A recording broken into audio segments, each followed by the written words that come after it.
Deuxième partie de la vidéo numéro 2 concernant les incohérences au niveau organisationnel de la CEI.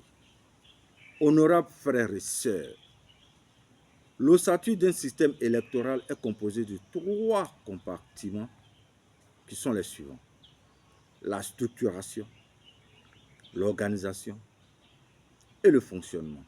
Et cela est valable pour n'importe quelle entreprise ou organisation professionnelle ou communautaire.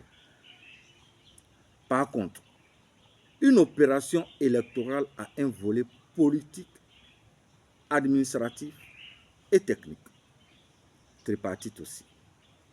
Et pour qu'on dise qu'une opération électorale a été une réussite, il faut que ces 3 volets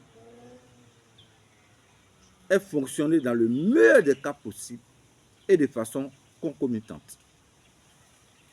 Nous vous expliquons de manière plus claire. Le volet politique de la CEI dont nous parlons dans le cadre d'une opération électorale émane de sa structuration, de son organisation et de son fonctionnement.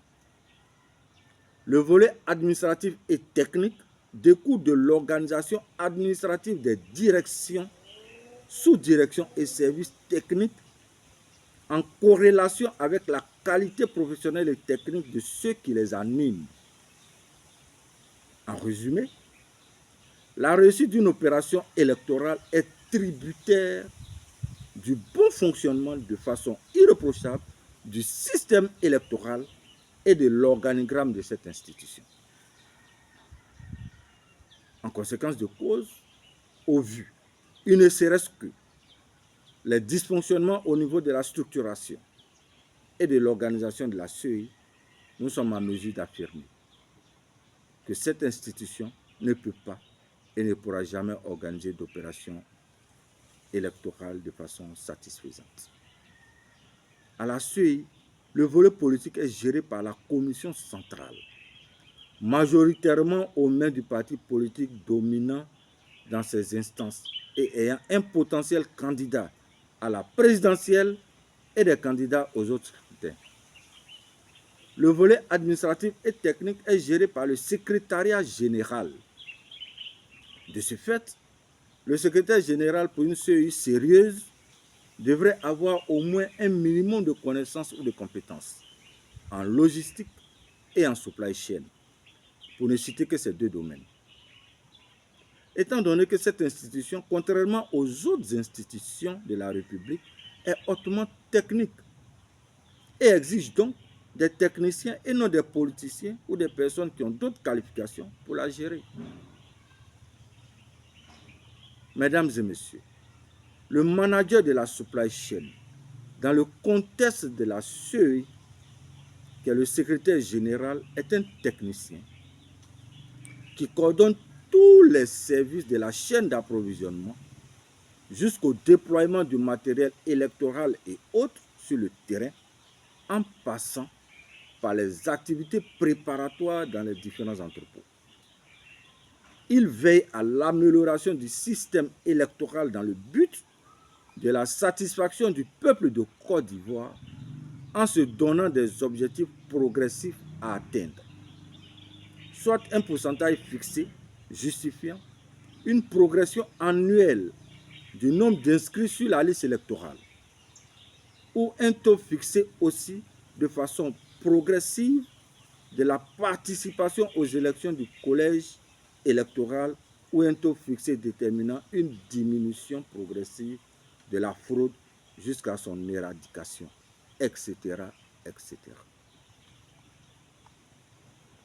Il crée un état concurrentiel du système électoral ivoirien avec celui des autres pays où l'organisation des élections est meilleure.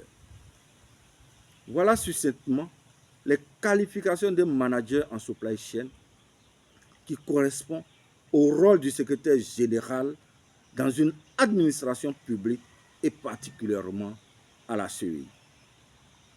Le secrétaire général de la CEI a sous sa responsabilité 4 grandes directions techniques qui sont la DOER, qui est la direction des opérations électorales et référendaires, la 2C, qui est la direction des études et de l'éducation civique, la DETIC, qui est la direction technique de l'information et de la communication, et la DSD, qui est la direction des services déconcentrés. Et pour les gérer au mieux, il faut avoir des connaissances au moins dans les deux domaines que nous venons de citer précédemment. Pourquoi cela donc? Parce que la SEI repose sur une dualité sectorielle, professionnelle et technique. Nous répétons. Parce que la SEI repose sur une dualité sectorielle, professionnelle et technique.